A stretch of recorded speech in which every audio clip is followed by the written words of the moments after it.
How's it going? I wanted to do a little bit of a talk and just kind of reading some sections for this book right here that I've read through recently by Nicholas Carr, the What the Internet is Doing to Our Brains, The Shallows. And it is interesting, very, very interesting. It's not a long book. It's fairly short, 238 pages. This section right here, this is all like notes and references and the indices and all that sort of stuff. And it is, I highly recommend it for anybody and everybody, simply because we all use the internet. Well, okay, a lot of us use the internet, and while it's not going to give you some sort of, oh, here's the secret code to stop and figure out how people do things and how you can stop doing things, I don't really get that impression with this. It's more of we will continue to go down this track, and though we may try very hard not to, it'll sink its teeth into us, and we just kind of have to deal with the repercussions of that, which is not great. It's not good. It is, as they would say, kind of bad. Yeah, muy malo. It is not no. So I'm going to read some sections here and kind of comment as we go along. So let us start with some very fun stuff here. So on page 106, many observers believe it's only a matter of time before social networking functions are incorporated into digital readers, turning reading into something like a team sport. We'll chat and pass virtual notes while scanning electronic text. We'll subscribe to services that automatically update our ebooks with comments and revisions added by fellow readers. Soon, says Ben Vershbow of the Institute of the Future of the Book, an arm of USC's Annenberg Center of Communication, books will literally have discussions inside of them, both live chats and asynchronous exchanges through comments and social annotation. You will be able to see who else out there is reading that book and be able to open up a dialogue with them. In a much discussed essay, the science writer Kevin Kelly even suggested that we'll be holding communal cut-and-paste parties online. We'll cobble together our new books from bits and pieces lifted out of old ones. Once digitized, he wrote, books can be unraveled into single pages or be reduced further into snippets of a page. These snippets will be remixed into reordered books, which will then be published and swapped in the public commons. That particular scenario may not come to pass, but it does seem inevitable that the web's tendency to turn all media into social media will have a far-reaching effect on styles of reading and writing, and hence on language itself. When the form of the book shifted to accommodate silent reading, one of the most important results was the development of private writing. Authors able to assume that an attentive reader, deeply engaged both intellectually and emotionally, would come at last and would thank them, quickly jumped beyond the limits of social speech and began to explore a wealth of distinctively literary forms, many of which could exist only on a page. The new freedom of the private writer led, as we've seen, to a burst of experimentation that expanded vocabulary, extended the boundaries of syntax, and in general, increased the flexibility and expressiveness of language. Now that the context of reading is again shifting from the private page to the communal screen, authors will have to adapt once more. They will increasingly tailor their work to a milieu that the essayist Caleb Crane described as groupiness, where people read mainly for the sake of feeling of belonging, rather than for personal enlightenment or amusement. As social concerns override literary ones, writers seem fated to eschew virtuosity and experimentation in favor of a bland but immediately accessible style. Writing will become a means for recording chatter. I kind of want to read a tiny bit more here, but I just want to sink into that a little bit. It's been a hot minute, and there's 100 some odd ones of them, but the Rambling Weekly podcast thing that I've been doing for a while, there is a quote from, what was his name? Liechtenstein, like a German philosopher from the, let's say, the 19th century. It said, "The limits of my language means the limits of my world." And I am a huge supporter, I guess. I don't know what the condoner. Believer. I believe that words are very important. Like maybe some people might push and say, well, that's kind of autistic kind of thinking. But hear me out. let me reason this out. I know there's some people who kind of push into like the speak into being. So you say good things will follow. I don't know if I would necessarily line myself fully with that sort of thing, but I certainly lean more towards that. I believe if you are very negative in your expressions, oh, you know, today is awful, or it's too hot, it's I don't think it quite helps as much as we think. It may for a moment bring some sort of momentary relief to complain about something, but I don't think it is quite as beneficial as we tend to want to believe it is. It's similar to, I was reading about, with the caveat of it being a study, but I'm reading about a study where I think they'd done a few of them, of outbursts of anger. Oh, you know, if you're feeling angry, scream and, you know, do the rage room and stuff. That sort of does not help your anger.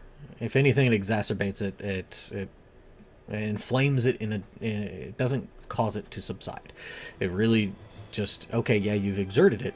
If anything, you're kind of playing into it to be like, oh yeah, that's not to say you shouldn't have emotions. Emotions are fun. Emotions are great. Emotions are enjoyable. They are there for experiences to a degree, but then it's also like you need to balance that. I think everything, you need to make a balance. Sometimes you push on the scale and kind of get some little silly stuff, but I think it's important to not be an automaton, but in the same hand, know to be like, okay, yeah, all right, yeah, I can be silly, but there's times where it's like I need to get some stuff done, and that is important. That is a very important part of life. As I see my Kirby hat right there in the background. See, gotta be silly sometimes. Silly. Yeah.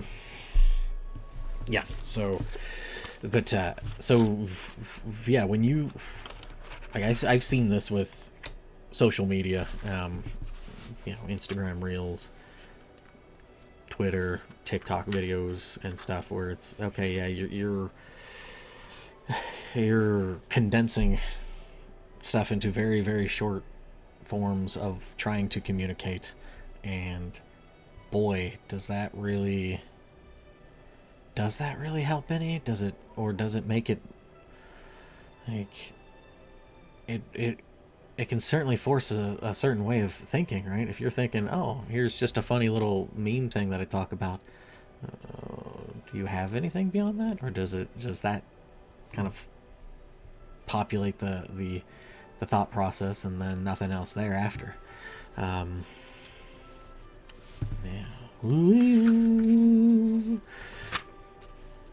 Okay, so we're going to get back into this here for a moment. The provisional nature of digital text also promises to influence writing styles. A printed book is a finished object. Once inked onto the page, its words become indelible.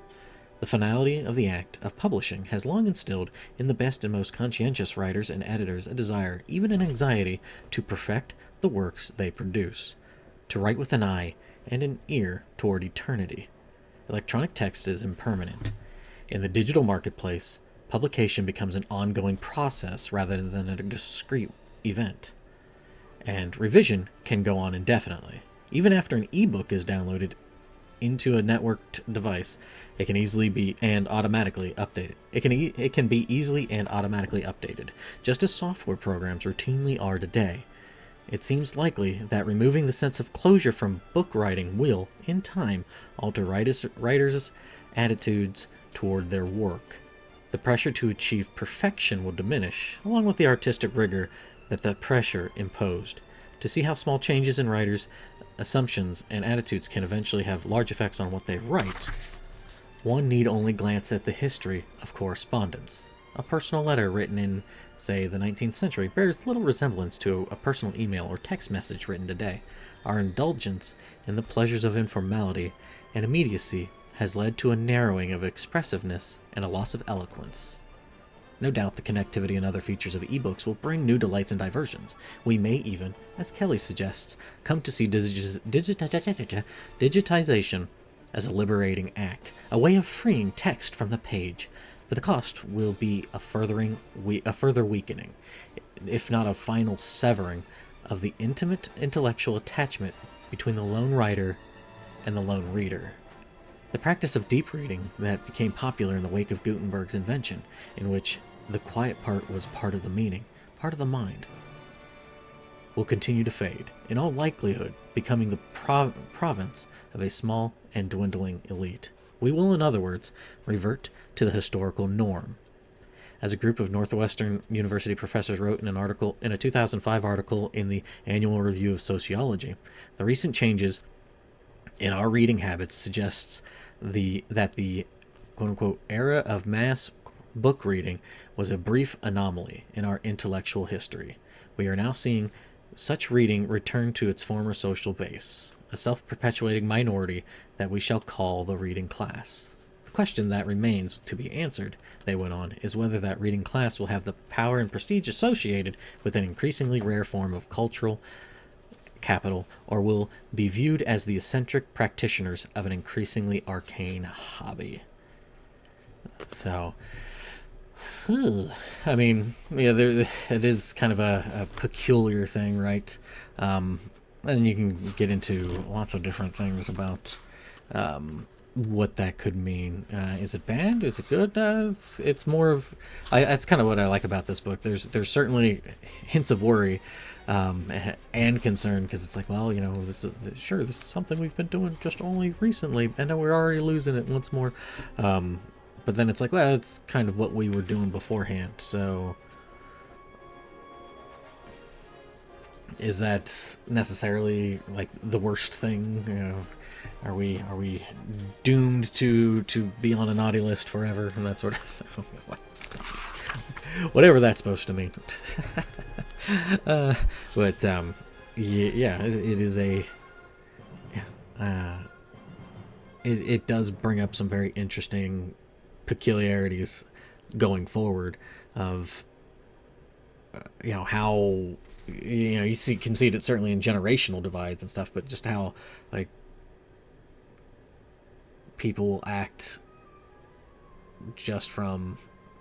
It was a lot more difficult to have hard differences in a generation when there wasn't so much of a difference in not necessarily like hard technological advances, but I guess soft technological advances. Going from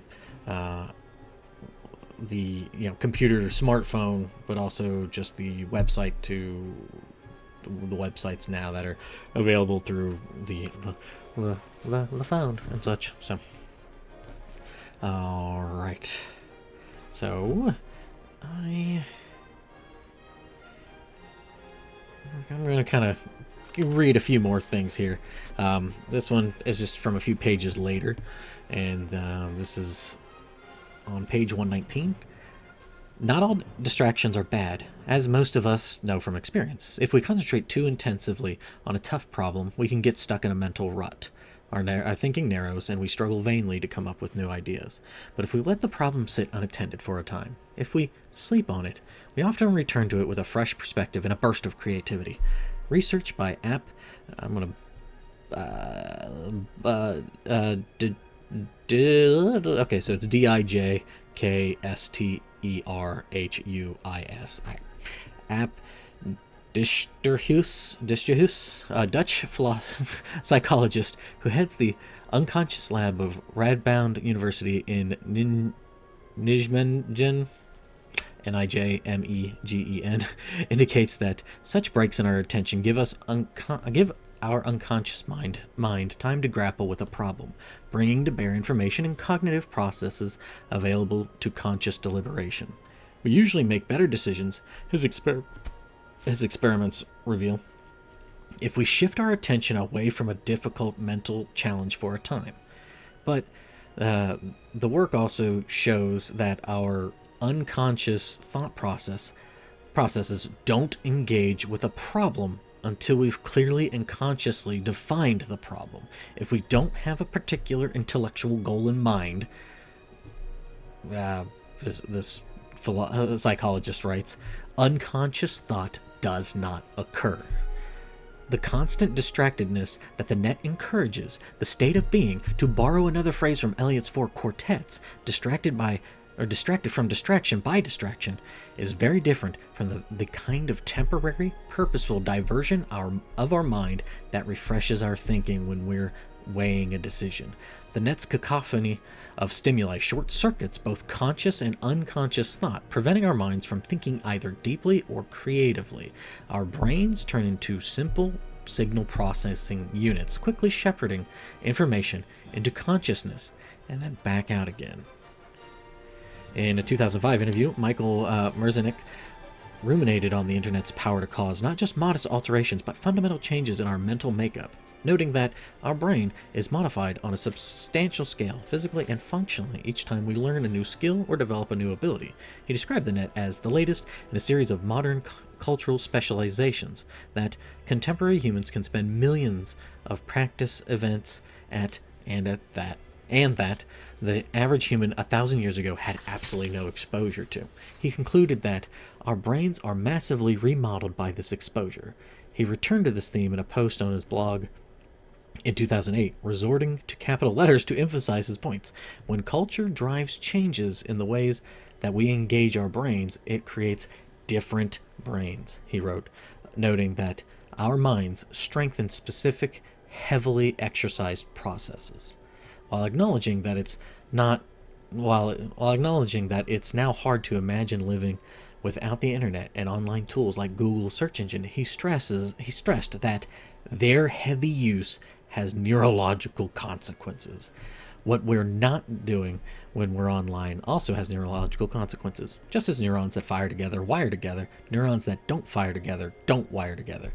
As the time we spend scanning web pages crowds out the time we spend reading books, as the time we spend exchanging bite-sized text messages crowds out the time we spend composing sentences and paragraphs, as the time we spend hopping across links crowds out the time we devote to quiet reflection and contemplation, the circuits that support those old intellectual functions and pursuits weaken and begin to break apart. The brain recycles the disused neurons and synapses for other, more pressing work. We gain new skills and perspectives, but lose old ones. So that is kind of a very, I think people who do any sort of studying or looking at how the brain works, you think if practice makes perfect. So if you keep on practicing something, okay, you get better at it, hopefully. me playing the keyboard is probably proof that is not the case, but I don't practice it that frequently, so I think I could cut myself some slack. Anyway, the same goes for just, you're just kind of doing snips and texts and stuff, or you're writing, or you're talking. It's this, the social thing, right? But then if you're you're not strengthening other aspects, it can be some trouble. And it is like I said, again, it's kind of like, hey, this is not necessarily that it's bad, but it is concerning because it is different. Well, maybe not concerning, but it is something to be considered because it is different. And that is it a worrying trend? I would say yeah. I know that's gonna be really really really a big leap to make. I would say yeah. More in the sense of, I guess if anything, pulling from generalities of how people feel, not necessarily just the eternal boomer menace, but just people in general. How much things aren't, how beaten down people are, and just how dour that Verschmelz, yeah, the world weariness, and how that just seems to pull more and more and more.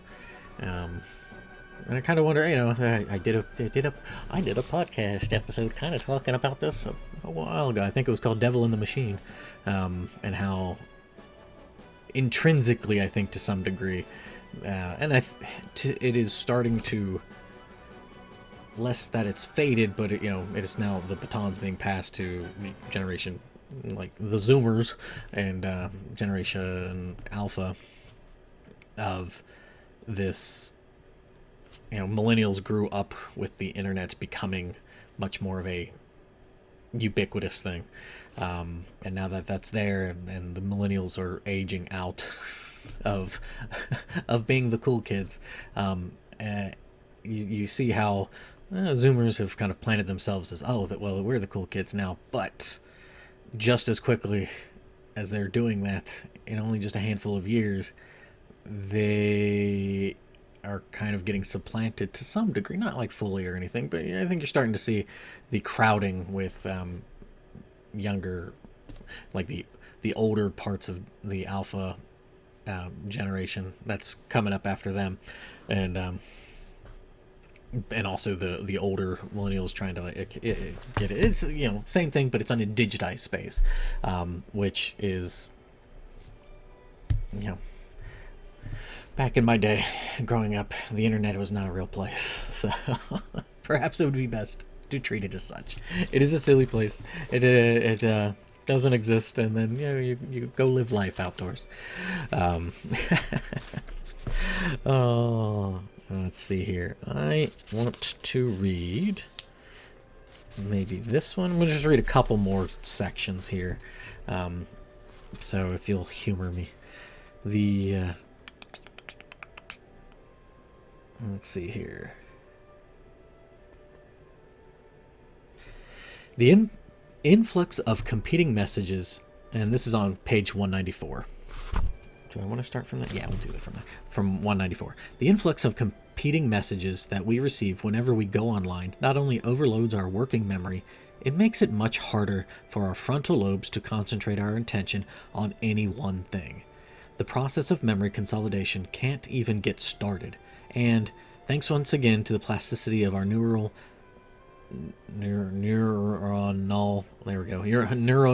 pathways, the more we use the web, the more we train our brain to be distracted, to process information very quickly and very efficiently, but without sustained attention. That helps explain why many of us find it hard to concentrate even when we're away from our computers. Our brains become adept at forgetting, inept at remembering. Our growing dependence on the web's information stores may, in fact, be the product of a self-perpetuating, self-amplifying loop. As our use of the web makes it harder for us to lock information into our biological memory, we're forced to rely more and more on the net's capacious and easily searchable artificial memory, even if it makes us shallower thinkers. The changes in our brains happen automatically, outside the narrow compass of our consciousness, but that doesn't absolve us from responsibility for the choices we make. One thing that sets us apart from other animals is the command we have been granted over our attention.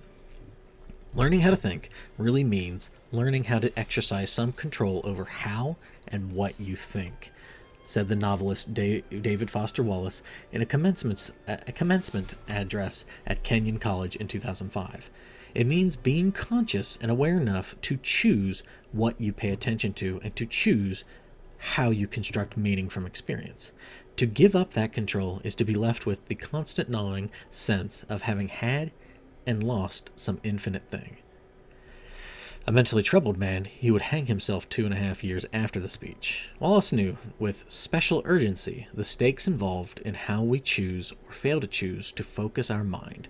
We cede control over our attention at our own peril. Everything the neuroscientists have discovered about cellular and molecular workings of the human brain underscores that point. Socrates may have been mistaken about the effects of writing, but he was wise to warn us against taking memory's treasures for granted. His prophecy of a tool that would implant forgetfulness in the mind, providing a recipe not for memory, but for reminder, has gained new currency with the coming of the web. The prediction may turn out to have been merely premature, not wrong. Of all the sacrifices we make when we devote ourselves to the internet, our universal medium, the greatest is likely to be the wealth of connections within our own minds. It's true that the web is itself a network of connections, but the hyperlinks that associate bits of online data are nothing like the synapses in our brain. The web's links are just addresses, simply software tags that direct a browser to load another discrete page of information. They have none of the organic richness or sensitivity of our synapses. The brain's connections, writes Ari Schulman, don't merely provide access to memory, they in some ways constitute memories. The web's connections are not our connections, and no matter how many hours we spend searching and surfing, they will never become our connections. When we outsource our memory to a machine, we also outsource a very important part of our intellect and our identity. William James, in concluding in his 1892 lecture on memory, said, "The connecting is the thinking," to which could be added, "The connecting is the self." So, yeah, I think that's a really powerful part in this book, that we,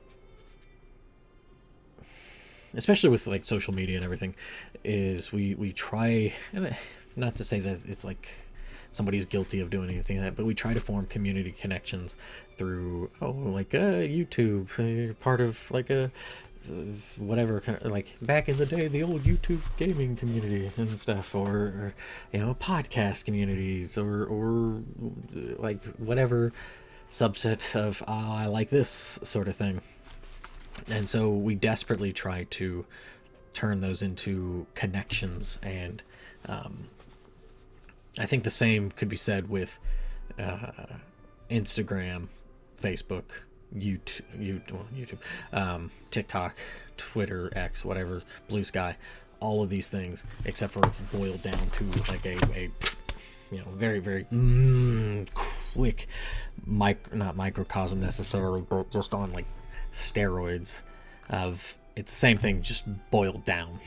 Like, okay, we have a connection on TikTok or Instagram because the memes, they can be funny, and so we share them, and that is how we bond. But how strong are those bonds? How permanent is that being made? Especially when it is not from the self, it is from an external source coming in, an external source of something that is not in your own personal life, kind of thing. And then how much of it is like, it's kind of like you having the inside joke, right? If everybody's part of an inside joke that comes about because of the internet, how fleeting is that, or how permanent is that? How, like, what, I think that what that ends up doing is, to me, I think that is what ends up creating a lot of this false sense of community or connection. Sure, there could be, oh yeah, funny joke, haha, but I feel like there's a bit of a difference, right? There's a bit of a difference between friends who, when I was younger, you watched the Chappelle Show or something, and you talk about a funny skit that you saw from there.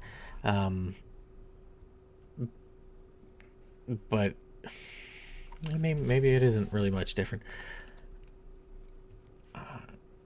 I don't know. I mean, in the sense of if you're already friends, that's I don't think there's as much difference, but it's not because it's a skit and everything. You might like take little pieces of it, but eventually, um, it's like referential, but not developed from within. If that makes sense, you borrow in pieces and parts. Um, yeah, I don't know. I like I said, I don't. Kind of similar to with like what's going on through the book. I don't know if that's necessarily that it's a bad thing. It's certainly antithetical to how I am as a person, but not necessarily that it's antithetical in the sense that it's combative or like oppositional. It's more of just like that's just not how I am. So yeah, yeah, something to think about. And I'm gonna read one last little section and call it a wrap for this. But I don't know which one to do. There's just so many good little sections here that I was just. Oh my goodness, there's just so many things. Okay, so this is going deep into the pages of the book here towards the very end. Starting on page 228. Let's see. The study participants were on their phones an average of 5.05 hours a day. This was back in 2015, done by the University of Lincoln in England. That's a large amount of time, but how those hours were divided up is even more revealing. The participants used their phone 85 times a day on average, a number in line with the data that Apple has released on iPhone use. And most of those interactions were brief, the majority lasting less than 30 seconds. Phone owners tend to check their devices impulsively throughout the day, the activity logs showed. From the moment they wake up to the moment they go to bed, smartphone use has become so habitual, the researchers wrote, that people have little awareness of the frequency with which they check their phone. None of this comes as a surprise. It confirms what most of us know from experience, but the study and others like it are revelatory nonetheless. They throw into high relief the fact that the smartphone is something new to the world. Never before has a media gadget or any other piece of technology been so entangled with our day-to-day and even minute-by-minute existence. Contrast the smartphone with the TV. People always spent a lot of time watching television, and still do, but traditional TV viewing was concentrated at particular times, evenings especially. It didn't extend throughout the day. People weren't carrying TVs in their pockets and pulling them out every few minutes. With smartphones, all time is prime time, because the gadgets are always at hand. Whether we're at home, at work, at school, or walking down the street, they are always intruding on our thoughts.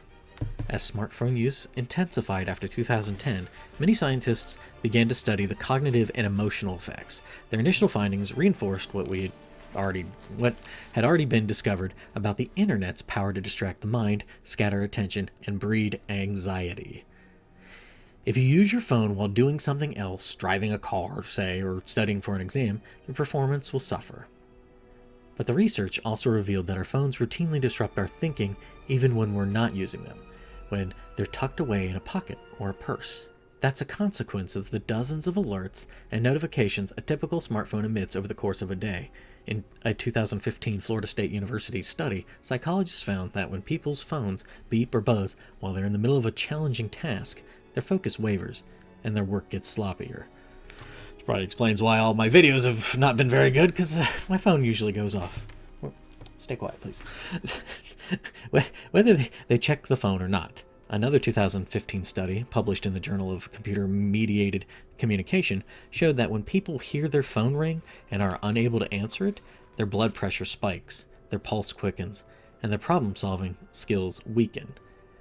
A 2016 experiment by a University of Virginia psychologist and two colleagues revealed that phone notifications produce symptoms of hyperactivity and absent-mindedness similar to those that afflict people with attention deficit disorders. The early findings are troubling, but they only hinted at the fraught symbiosis that was developing between minds and phones. In 2017, we got a fuller picture. A team of 4 cognitive and behavioral psychologists, led by Adrian Ward of the University of Texas at Austin, and including Kristen Duke and Ayelet Ninzi of the University of California at San Diego and Harvard's Martin Bose, published an article called Brain Drain in the April issue of the Journal of Association for Consumer Research. It described the results of an ingenious experiment involving more than 500 undergraduates at UCSD, the University of California at San Diego. The students were given 2 standard tests of intellectual acuity. One gauged, quote-unquote, working memory capacity, the mind's ability to focus its cognitive power on a task. The second assessed, quote-unquote, fluid intelligence, the mind's ability to interpret and solve an unfamiliar problem. The only variable in the experiment was the location of the subjects' smartphones. Some of the students were asked to place their phones on their desks, screen side down. Others were told to stow their phones in their pockets or handbags.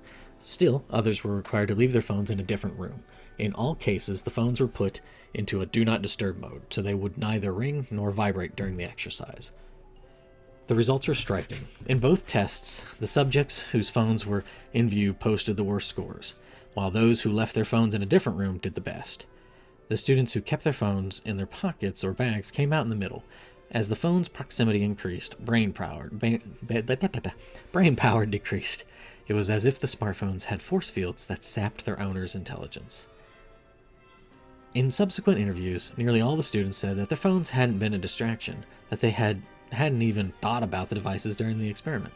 They remained oblivious even as the phones muddled their thinking.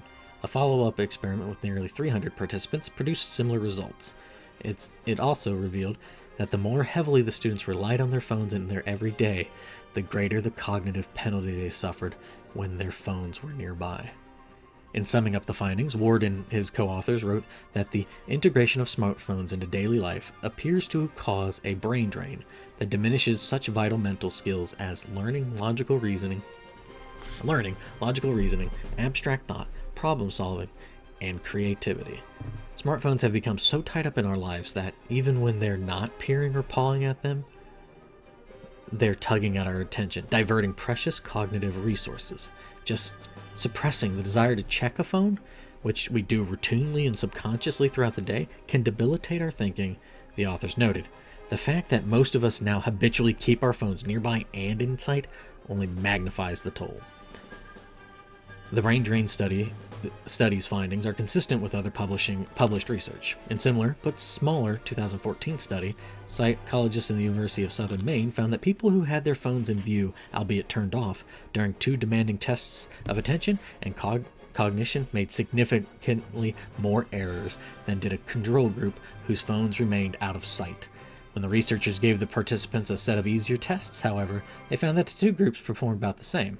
That makes sense. If our minds aren't being taxed, we can spare the cognitive capacity that our phones siphon off.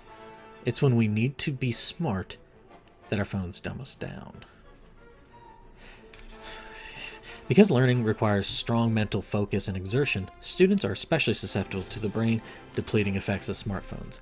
A 2017 experiment at the University of Arkansas at Monticello examined how phones affected undergraduates' understanding and retention of information in a large lecture class.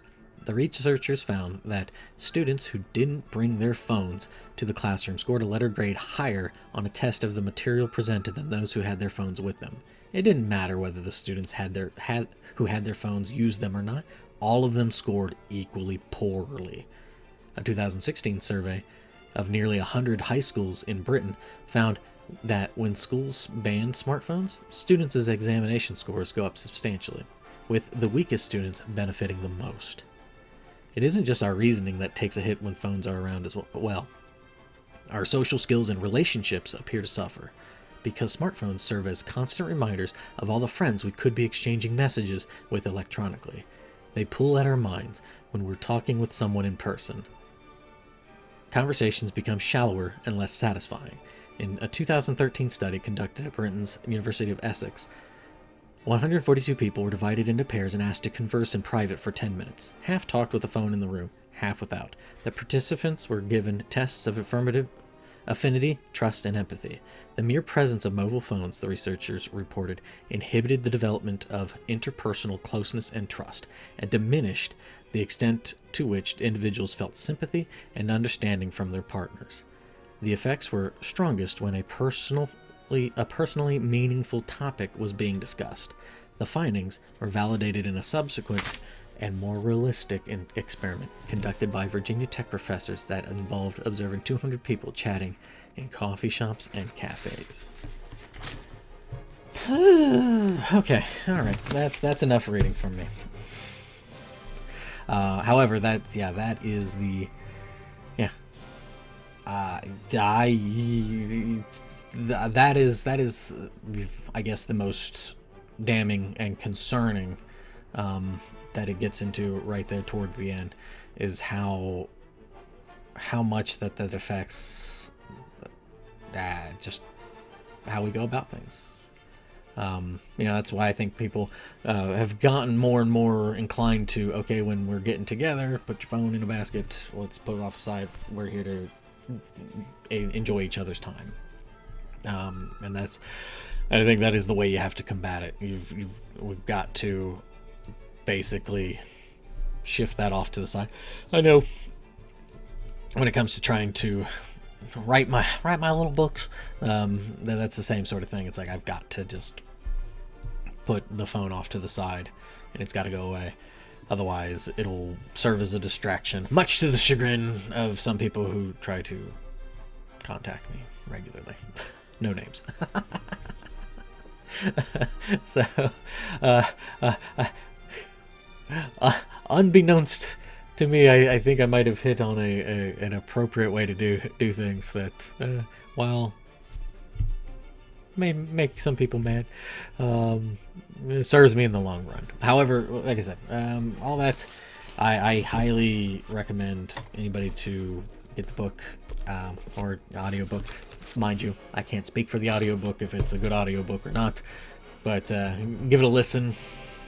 Preferably give it a read, but I think reading, definitely for me, reading sticks in better than trying to listen to something. It's not only informative, concerning in ways, but also just like, okay, yeah, this is perhaps in reading it might make your own sort of like, oh, let's put the phone off to the side, let's do some other stuff. So that's what I got.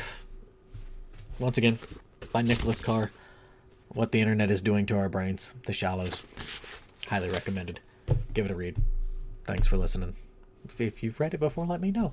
If you haven't and you give it a read, let me know. And then be like, wow, you're an idiot. What are you talking about? Why are you even talking? Go away. I hope you wouldn't do that. But even if you did, it wouldn't do anything to me. You'd be like, okay, thanks. Bye.